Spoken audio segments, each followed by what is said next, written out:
Invasion of the Mongols. 1292 के अंदर जो है वो मंगोल्स क्या करते हैं, वो हिंदुस्तान पे हमला कर देते हैं। सबसे पहले स्पे वाले सिस्टम को इसने रीऑर्गेनाइज किया, वाइन या टॉक्सिन्स पे पाबंदी लगा दी, सोशल गैदरिंग पे पाबंदी लगा दी, और कॉन्फिस्केटेड प्रॉपर्टीज का मतलब ये है कि तमाम तर जितनी भी जायदादें थी हमला के पास वो सारी इसने जब्त कर ली थी। ठीक है, बंदा था इसने हायर किया, किस लिए हायर किया, रेवेन्यू को इकट्ठा करने के लिए। कौन सा रेवेन्यू इकट्ठा करने के लिए, इसने हर जमीन की पैदावार पे 50% जो है वो टैक्स लगा दिया था। ठीक, और दूसरा अगर हम थोड़ा सा और इसमें ऐड करें चीज़ों को, तो इसने जो मार्केट है उसको 4 हिस्सों में डिवाइड कर दिया था। जैसे ही उनका जो हस्बैंड है, एक वाइफ का हस्बैंड जंग के अंदर मारा जाता है, तो वो खुद को सती करके या जला के मार देती है। जानते हैं अलाई दरवाजा, अलाई फोर्ट और हजार से तून, जो इसकी 3 इंपॉर्टेंट कारीगरी हैं जो इसके टेन्योर में की गई। मतलब खुसरो खान को तख्त से हटा के जो है वो नई एक सल्तनत का आगाज किया जाए, और फिर ऐसे ही होता है। अस्सलाम वालेकुम, मैं मोहम्मद इजाज़। आज हम खिलजी डायनेस्टी के बारे में पढ़ने जा रहे हैं। किस तरह खिलजी डायनेस्टी वजूद में आती है, कौन कौन से मेजर इवेंट्स जो हैं वो खिलजी डायनेस्टी के टेन्योर के दौरान होते हैं, किस तरह रिफॉर्म्स लेके आए जाते हैं और दिल्ली सल्तनत को मजबूत किया जाता है, कौन से मेन कैरेक्टर हैं खिलजी डायनेस्टी में जो दिल्ली सल्तनत को स्ट्रॉन्ग करते हैं और इसका एरिया एक्सपेंड करते हैं। तमाम तार जो मेजर इवेंट्स हैं, जो इम्पोर्टेंट चीज़ें हैं, आज हम इस वीडियो में डिस्कस करने वाले हैं। सबसे पहले तो हम ये देख लेते हैं कि खिलजी डायनेस्टी का जो टेन्योर है वो कितना है। 1290 से लेकर 1320 तक खिलजी डायनेस्टी चलती है, तकरीबन 30 साल। और दिल्ली सल्तनत में सबसे शॉर्टेस्ट जो टेन्योर है वो खिलजी डायनेस्टी का ही है। एक तो चीज़ ये इम्पोर्टेंट आपने याद रखनी है। अच्छा, अब ये देख लेते हैं कि ये किस तरह वजूद में आती है। आपको पता है कि खिलजी डायनेस्टी से पहले हमने स्लेव डायनेस्टी को पढ़ा, स्लेव डायनेस्टी के बाद ही खिलजी डायनेस्टी आती है। बलबन का जो पोता था स्लेव डायनेस्टी में के एक बाद, उसको मार दिया जाता है क्योंकि वो कमज़ोर होता है, उसको किल कर दिया जाता है। कौन किल करता है, कौन मारता है, उसको जलालुद्दीन खिलजी मार देता है। ठीक है, और उसी के मारने के बाद स्लेव डायनेस्टी जो है वो टोटली ख़त्म हो जाती है और खिलजी डायनेस्टी का आगाज़ हो जाता है। ठीक है, अब वो आपसे क्वेश्चन पूछेगा कि खिलजी डायनेस्टी का जो फाउंडर है वो कौन है, वो जलालुद्दीन खिलजी, जो कि 1290 से लेकर 1296 तक इसका टेन्योर चलता है। ठीक है, और इसने अपने टेन्योर में एक पॉलिसी को अडॉप्ट किया था, वो थी पॉलिसी ऑफ टॉलरेंस। ये सबके साथ जो है वो रहम दिली से पेश आता था, सबके साथ काइंडनेस के साथ पेश आता था। ये इसकी पॉलिसी थी और इसके कुछ व्यूज़ थे।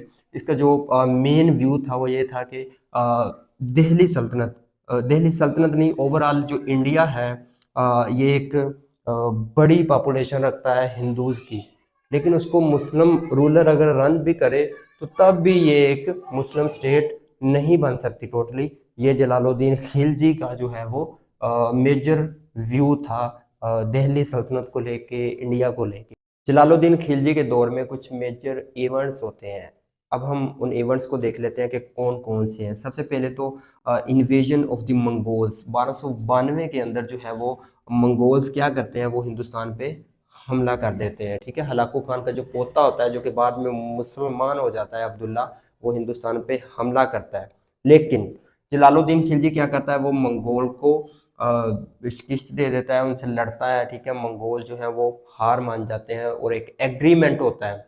ये क्योंकि इसने पॉलिसी को अडॉप्ट किया होता है, पॉलिसी ऑफ टॉलरेंस, उसी की बुनियाद पे ये एग्रीमेंट साइन करता है उनसे और उनको हिंदुस्तान में रहने की इजाज़त दे देता है। ठीक है, तो दिल्ली के जो आसपास के इलाके हैं वो मंगोल्स को दे देता है ताकि वो वहाँ पे रह सकें। ठीक है, और जिस जगह पे वो आबाद होते हैं, वो रहते हैं, उस प्लेस को हम कहते हैं मुगलपुरा। ठीक है, जिस जगह पे मंगोल रहना स्टार्ट करते हैं उस प्लेस को हम मुगलपुरा कहते हैं। ठीक है, और सेकंड नंबर पे जो इवेंट आता है इसके दौर में वो है देवगिरी कैंपेन।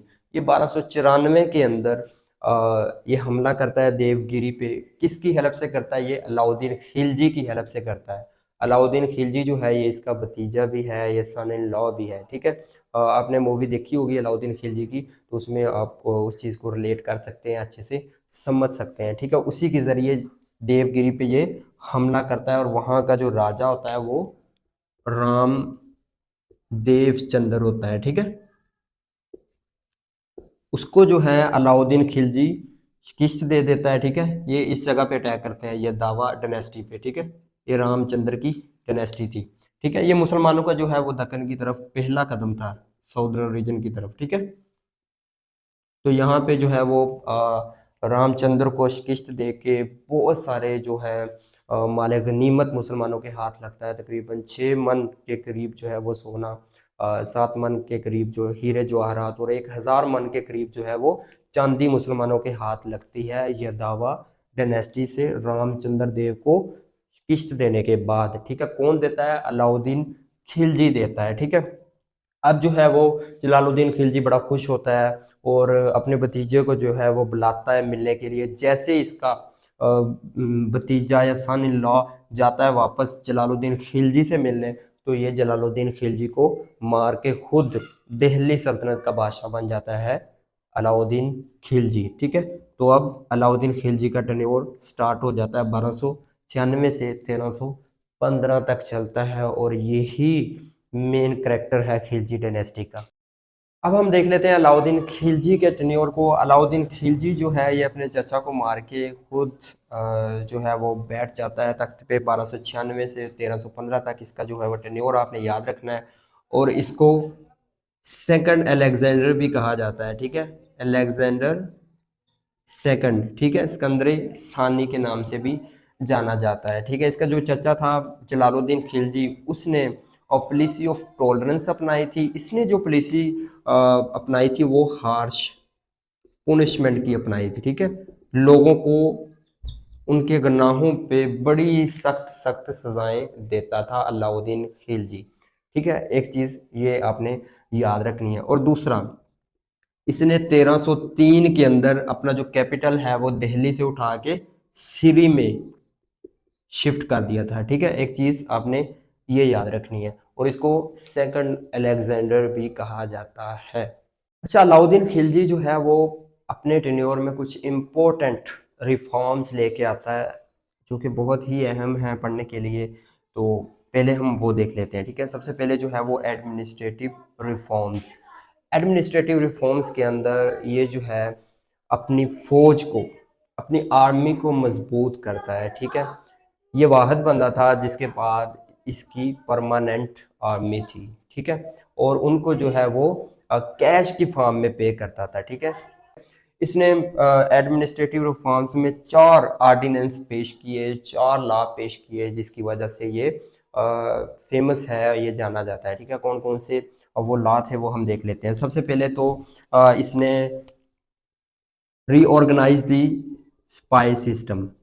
ठीक है, बलबन का बनाया हुआ जो जासूसी का निज़ाम था, इसने उसको मज़ीद रीऑर्गेनाइज किया, मज़ीद उसको मजबूत किया। ठीक है, तो इसने जो है वो अपनी पसंद के या जिन पे ये एतमाद करता था वो छोड़े हुए थे नोबेल्स की जासूसी के लिए, ताकि कोई भी इसके खिलाफ जो है वो साजिश ना कर पाए। ठीक है, एक तो ये इसने रीऑर्गेनाइज किया था स्पाई वाले सिस्टम को। ठीक है, और दूसरा जो इसने ऑर्डिनेंस पेश किया था वो ये था कि prohibited the use of wine. इसने जो टॉक्सन जितने भी हैं या शराब हैं उन पे जो है वो पाबंदी लगा दी थी। ठीक है, इनको कोई भी जो है वो यूज नहीं कर सकता। ठीक है, ताकि कोई भी इसको यूज करके वो सुल्तान के खिलाफ जो है वो बहकी बातें या इस तरह का कोई भी कंप्लेन ना कर सके। ठीक है, इस वजह से इसने वाइन पे भी पाबंदी लगा दी थी। और जो थर्ड नंबर पे इसने इम्पोर्टेंट ऑर्डिनेंस पेश किया था वो ये था कि नो सोशल गैदरिंग। ठीक है, कि कोई भी नोबेल जो हैं वो कोई फेस्टिवल या मैरिज को अटेंड नहीं कर सकता अलाउद्दीन खिलजी के पूछने के बिना या उसकी इजाज़त लिए बगैर। ठीक है, इसने इस पे भी मुकम्मल पाबंदी लगा दी ताकि कोई भी इसके खिलाफ कोई साजिश ना कर पाए। ठीक है, ये 3 ऑर्डिनेंस जो हैं वो इसने पेश किए और जो लास्ट नंबर पे ऑर्डिनेंस है वो ये है कि कॉन्फिस्केटेड प्रॉपर्टीज। ये भी आप लिख लें।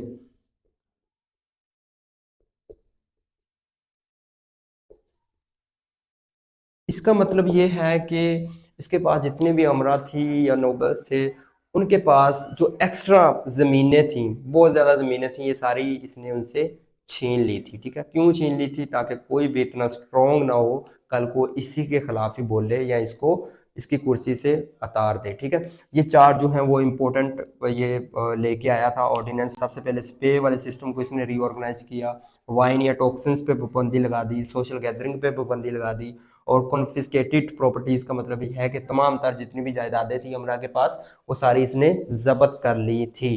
ठीक है, और इसी एडमिनिस्ट्रेटिव रिफॉर्म्स में इसने दो डिपार्टमेंट्स को जन्म दिया या दो डिपार्टमेंट्स बनाए। ठीक है, कौन कौन से वो डिपार्टमेंट थे? एक तो दाग, दाग जो डिपार्टमेंट था ये ब्रांडिंग दी हॉर्स, ये हॉर्सेज में हॉर्सेज की ब्रांडिंग की जाती थी दाग डिपार्टमेंट में। ठीक है, और दूसरा जो इसने डिपार्टमेंट बनाया वो चेहरा।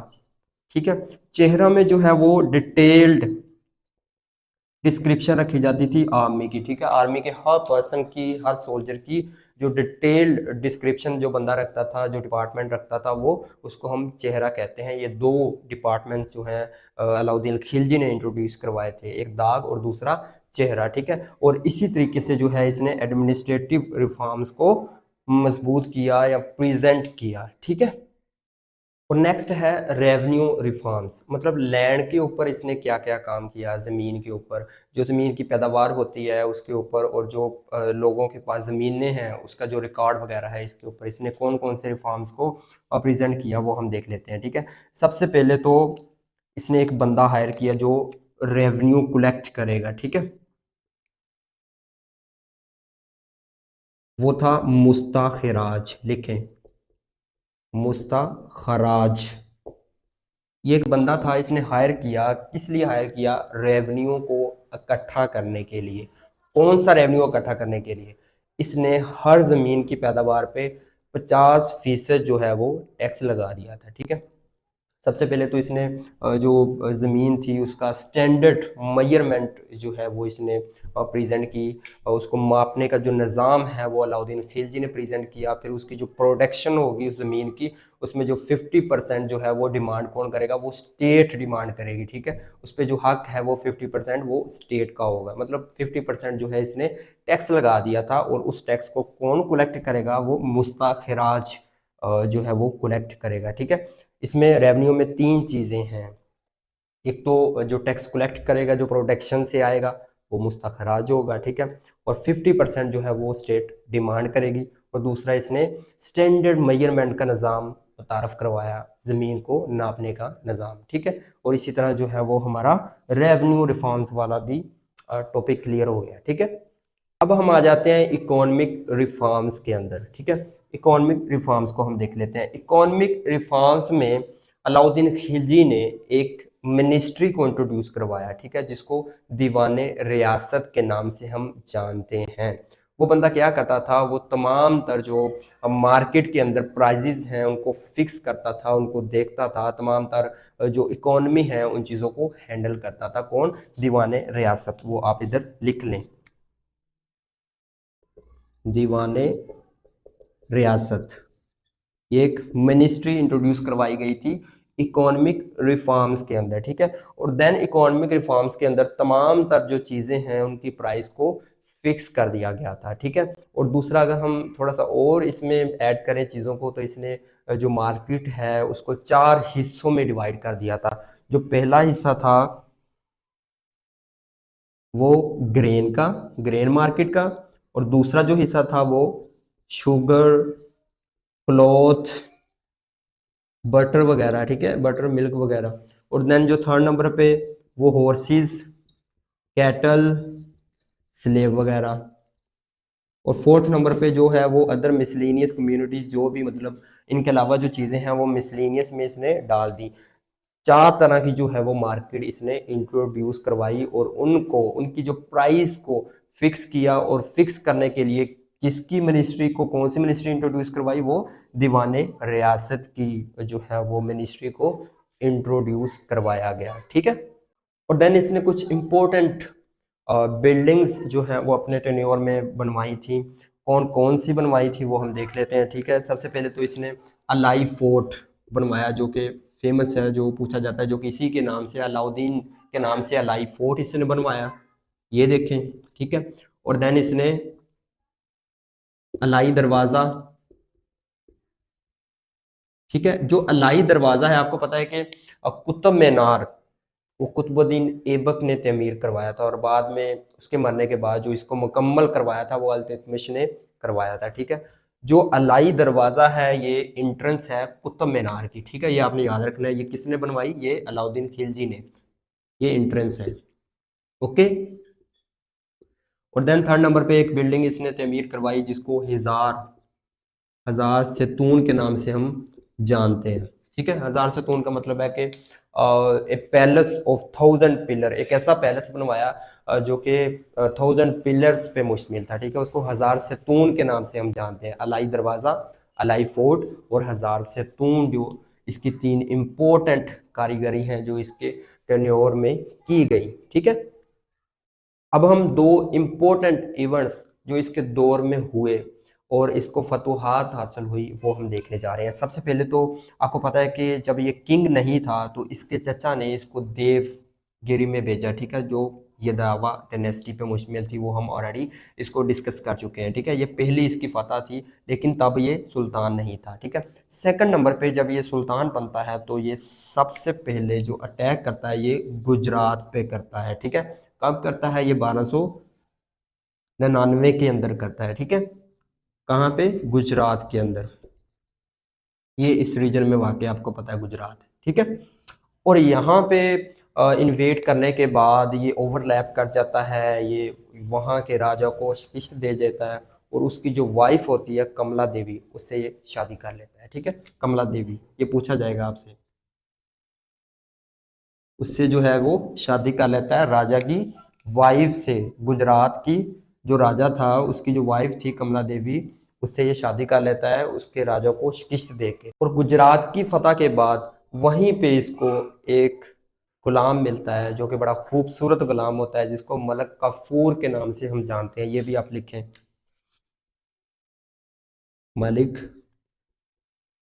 काफूर, ठीक है। ये बड़ा खूबसूरत गुलाम होता है, और ये वही स्लेव है अलाउद्दीन खिलजी का जिस पे अलाउद्दीन खिलजी ट्रस्ट करता था, ठीक है। और इसी ट्रस्ट की बुनियाद पे अलाउद्दीन खिलजी इसे ये साउदर्न रीजन की तरफ भेजता है ये इलाके फतह करने के लिए, ठीक है। और यही मलक कफूर जो है वो इसको कोहे नूर ला के देता है एक फतह के बाद, जब ये अपनी जो टेरिटरी है ये एक्सपेंड कर रहे होते हैं साउथ की तरफ, ठीक है।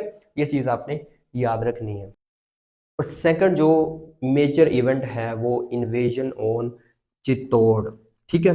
ये 1303 के अंदर होती है, ये चीज़ आपने याद रखनी है। सुल्तान अलाउद्दीन खिलजी का कोई भी इंटरेस्ट नहीं था कि चित्तौड़ पे हमला करके उसकी टेरिटरी को अपनी सल्तनत के साथ शामिल किया जाए, ऐसा सुल्तान का कोई सीन नहीं था। ये इस वजह से इसने हमला किया, जो राणा रतन सिंह चित्तौड़ का राजा था, उसकी जो वाइफ पद्मनी रानी, उससे जो है वो उसको हासिल करना चाहता था, इस वजह से ये चित्तौड़ पे हमला करता है, ठीक है। लेकिन ये वहाँ के राजा रतन सिंह को मार के जो है वो पद्मनी रानी तक पहुँच नहीं पाता, क्योंकि हिंदुओं के अंदर एक रस्म है, जैसे ही उनका जो हस्बैंड है, एक वाइफ का हस्बैंड जंग के अंदर मारा जाता है तो वो खुद को सती करके या जला के मार देती है, ठीक है। लेकिन ये फिर भी उसको हासिल नहीं कर पाता। ये दो जो है ये इन्वेजन थी 1299 के अंदर और 1303 के अंदर, ये चीजें आपने याद रखना है, ठीक है। अब जो है 1316 के अंदर, 1315 तक इसकी जो है वो डायनेस्टी चलती है, 1316 के अंदर जो है वो अलाउद्दीन खिलजी की डेथ हो जाती है, ये मर जाता है, ठीक है। और इनके बाद जो किंग आता है वो मुबारक खिलजी आता है, ठीक है, जो कि 1316 से लेके 1320 तक चलता है, ठीक है। वो प्रॉपर अपना टेन्योर कर नहीं पाता, वो 1318 के अंदर अपने ही गुलाम मलक खुसरू खान को जो है वो सारी जिम्मेदारी, सारी रिस्पॉन्सिबिलिटीज दे देता है, खुद जो है वो अयाशी की लत में पड़ जाता है। और 1318 के अंदर जो है वो खुसरू मलक क्या करता है, वो मुबारक खिलजी को मार देता है, ठीक है। मुबारक खिलजी को, सॉरी, 1320 के अंदर, ठीक है। 1320 के अंदर इसी का गुलाम जो मलक खुसरू खान होता है वो इसको मार देता है, और खुद जो है वो तख्त पे बैठ जाता है। असल में जो मलक खुसरो होता है वो एक हिंदू गुलाम था, मुसलमान उसको जो है वो एक्सेप्ट नहीं करते, और पंजाब से जो है वो गाजी तुगलक खान, एक जो है वो बड़ा जागीरदार होता है, जो जब मंगोल्स ने इन्वेजन की थी आपको पता है, तब उसके जो बड़े कारनामे थे, इसी वजह से जो है उसकी बहादुरी की वजह से उसको अवामी या नोबल्स उसको जो है बुलाते हैं, ताकि मतलब खुसरो खान को तख्त से हटा के जो है वो नई एक सल्तनत का आगाज किया जाए। और फिर ऐसे ही होता है, ठीक है। गाजी तुगलक खान आता है, मलक खुसरो खान को जो है वो 1320 के अंदर मार देता है, और अब जो है वो खिलजी डायनेस्टी का प्रॉपर एंड हो जाता है और तुगलक डायनेस्टी का आगाज हो जाता है, जो कि हम नेक्स्ट लेक्चर में पढ़ेंगे।